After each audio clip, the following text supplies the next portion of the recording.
guess who's got a new video camera?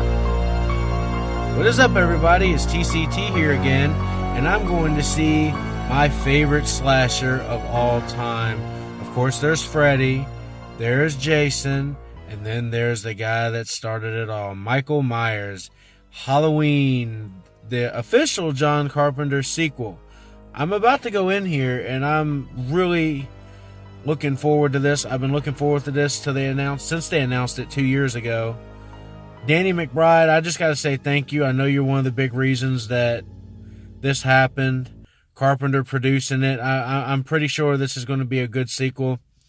Thank you to Jamie Lee Curtis for coming back to play Laurie Strode one more time.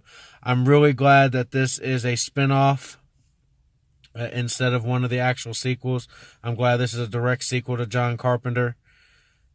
I have really high expectations for this movie, so trust me, I will let you know that if this movie fails when I come out of this thing, because Michael Myers, I love all the movies pretty much. Yeah, there's a couple trash ones. I didn't like H2O. I didn't like Resurrection.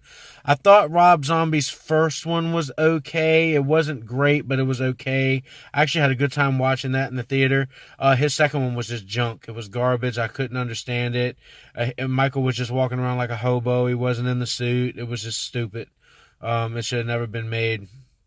Like, the best part of that movie was the opening when she was actually in the hospital, and it reminiscent the sequel Halloween 2 that Jamie Lee Curtis did, which that's still one of my favorite of the, if not the best sequel so far, until I go see this one, because I've got a feeling this one's going to work.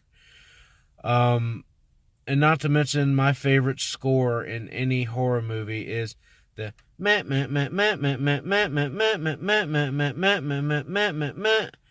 everybody knows that theme. Boom, boom, boom. Yep. So let me go in and check this thing out. Oh, man. Please, God, don't let this movie be bad. It's getting favorable reviews. It got an 86 or 87% on Rotten Tomatoes. And all the reviewers that were on YouTube this morning. This is Thursday night, by the way. I'm going to the Thursday night first showing at 7 o'clock.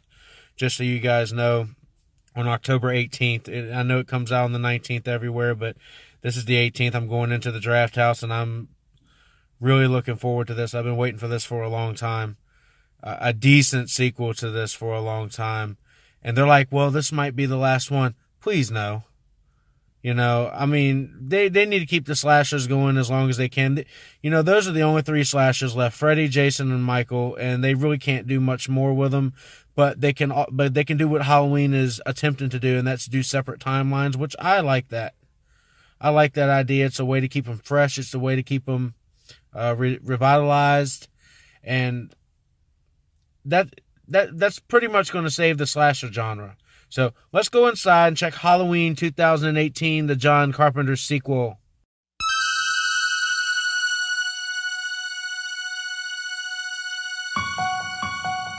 Woo! What a roller coaster ride that was. Wow. What I just watched, man, that was some epic stuff. Little over the top, but that's what you're going to get with a horror movie.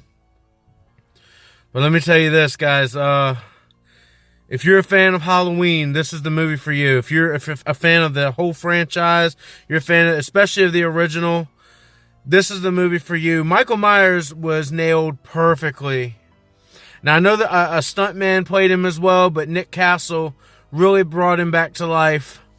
I got to give him an applause, you know. My theater showing was packed. The one guy came up to me and was like, hey, I recognize you. And do you think this movie's going to be good? I said, yeah, it's Carpenter. It's going to definitely be good.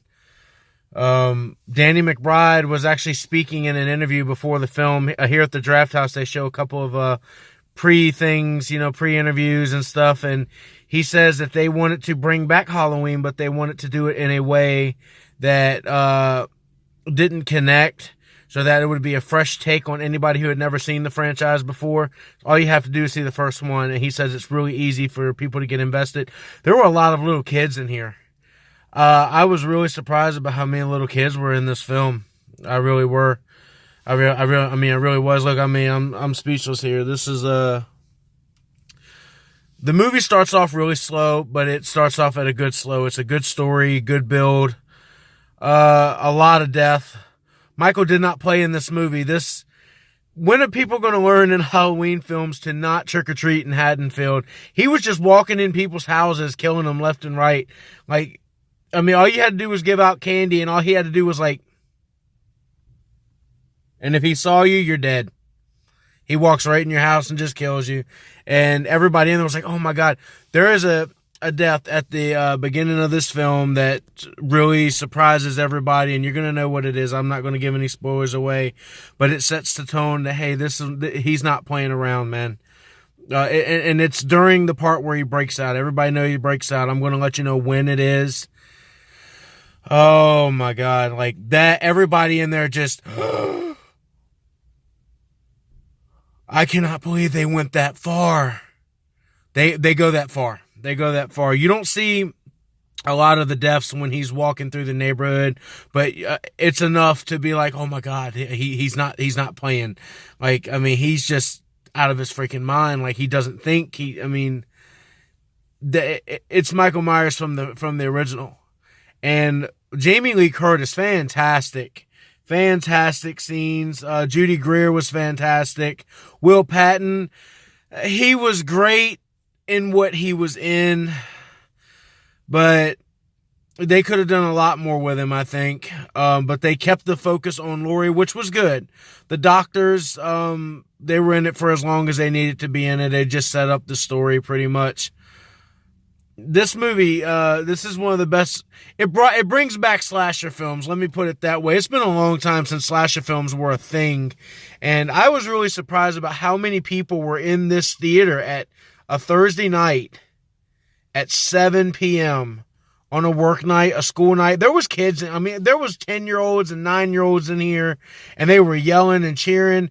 Michael Myers is a cultural icon. It would be the same if it was Freddy, if it was Jason. Michael Myers, like, he started it all, and there was a lot of good comedy moments in here, and I mean, good classic horror aspects, and a lot of the time, Laurie was actually being Michael from the first film, coming out of the shadows, disappearing. Michael's like literally trying to find her. She's pulling some of his tricks, which the crowd is like, oh my God, like she's doing this. Like it's great, man. I mean, there is its flaws, but I'm not even going to get there. I'm a huge fan of Halloween, of the original Halloween. I'm a huge fan of Halloween 2 even. I love that he chases her in the hospital, but that's in the other timeline. It has nothing to do with that here. God, these guys flashing lights. Like I said, this place is packed, man. There's so many cars behind me. There's so many people coming out of the theater right now. I can't even see straight. What am I going to give Halloween 2018? For me as a fan, I'm giving it an A+. An A+. I've got to give it an A+. I mean, it's going to be a 90 probably if I'm doing it on a percentage scale, but I mean, this is an A+ for me. I enjoyed the hell out of this film. It was everything I wanted. It felt really long too, so A+ for Halloween 2018. Go see it, man. If you're a fan of the original, please go and see this movie. This movie was fantastic. Enough said.